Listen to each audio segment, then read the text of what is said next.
Well, Aaron White, as we approach Jules Day 2018 this year at Cambridge Raceway, of course, it's become a regular part of your racing program. Can you tell us what it's like as a commentator to be in charge of calling such a prestigious event?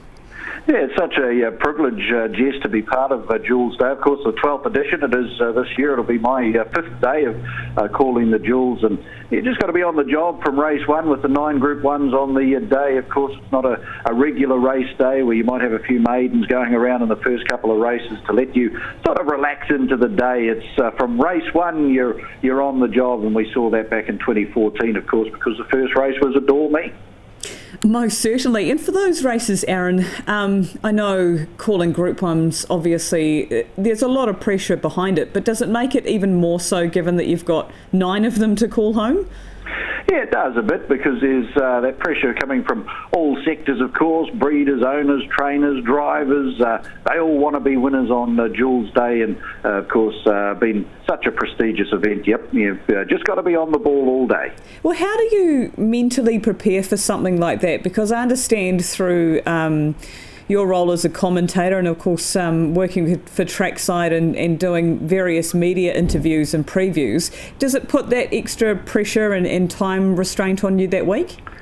Not really, Jess, because the fields do come out on the Saturday prior, so we get a good run up with the fields, so you can be studying them if you want to every day. I don't try and study them every day, but of course the study starts a lot earlier than normal race days, and they're familiar horses too, because most of these horses have been in our major races throughout the year, so they are familiar. And it's one of those race days too, Jess, that I don't like to predict what's going to happen on the day. You see the draws on the Saturday night, you look on the Sunday, and it's one of those race meetings that I try to get to the day and just not predict what's going to happen, and you just let it go from when starter Colin Courtney says go to the field and just take it from there.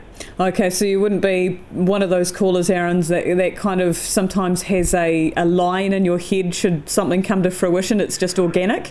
Yeah, no, it's got to be organic on a day like this, because basically you could write a line for all of the horses, couldn't you? Yeah, you could, and the pressure of remembering them would put that extra stress on you too. Aaron, for those who aren't aware, your background in commentating and broadcasting and racing, where did that all start for you? Oh, it started when I was, it would have been when I was about 10 years old at QMU, so we're talking the mid-80s back then. My father bought his first horse, and in fact he raced it with Peter Bolt, that races, of course, the Orange Age at now, and of course that horse went on and won his first race, and from there, you couldn't get racing out of my veins, and then sort of 3 or 4 years advanced into that, it was sort of, do I get into a stable? And I was doing a little bit of calling around the place, and I thought, I might give that a go. So, yeah, that's how it all furnished some 30-odd years ago. And in those 30 years, Aaron, you have seen some remarkable horses racing there at Cambridge and, of course, at Alexandra Park and in the north. Has there been any moment or horse in particular that has really stood out in your memory?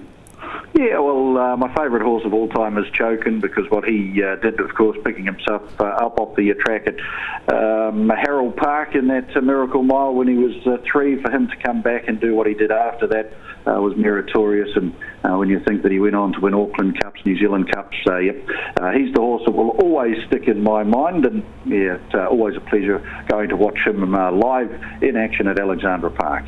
Okay, and to the Jules side of things, you've called numerous Jules editions now. Aaron, every race has its crescendo and story behind it, but has there been a Jules race that stood out? Well, my favourite moments, so I won't just pick out one, there are a few moments. Adore Me back in 2014, her 4-year-old Diamond win, showing, as I just mentioned before, that you've got to be right on the job from race one, and of course the crowd turned up to see her being the first on the card, so we had a full house basically from half an hour prior to the first. And in that same year, the battle between Venus Serena and Ideal Bell, it was a stirring battle in the home straight, and eventually leading to Horse of the Year honours for Venus Serena too. What about that close finish? I think it was the first year that I called the Jewels back in 2010. There was a length between Sir Lincoln, Devil Dodger, Rassley Rascal, Franco Jamar and Anvil's Best Ever. That was a great finish that day, and of course we had the issue with the power cut. I think we did too, because the lights came on that day of the Jewels as well. I think we had an hour delay back in 2010. And what about Charlemagne's win too back in 2012, the 4-year-old Ruby there, proving that any horse that qualifies for the Jewels, Jess, can play a big part on the day, and I'll never forget that raw emotion that came with that success for the Butlers. Would you say, Aaron, that would be one of the highlights of your job, being able to describe such an emotional time in an owner's and connection's life? Yeah, well, it certainly is. It certainly is, because it's something that they have forever. They, as you know, if you get a winner, the first thing you do is you keep playing the videos back, don't you? Yeah, you certainly do. So, Aaron, for anyone that's listening to this interview, maybe they're still on the fence as to whether they'll make the trip to Jewels Day, maybe they haven't been before. What would you say the best part of the day is, and why should people be there this year? Well, it's just the amphitheatre of Cambridge Raceway. You get up nice and close to the horses. You feel like you're actually right in there, part of the action, and the marquees and that we've got right next to the track. You're just there for the entire surroundings. The horses are there in the milling up area, and they're right out in front of you. You can see the horses. You can experience, the nerves that are going through the drivers, the connections at that time, because the horses are right out in front of us at the winning post before they break formation and head around the back to start their mile journey. Well, it is a fantastic venue for watching that action. You're not wrong, Aaron. Good luck with the call this year. Of course, the voice of the 2018 Harness Jewels. Thank you very much for your time, and looking forward to this year's edition. Thank you, Jess.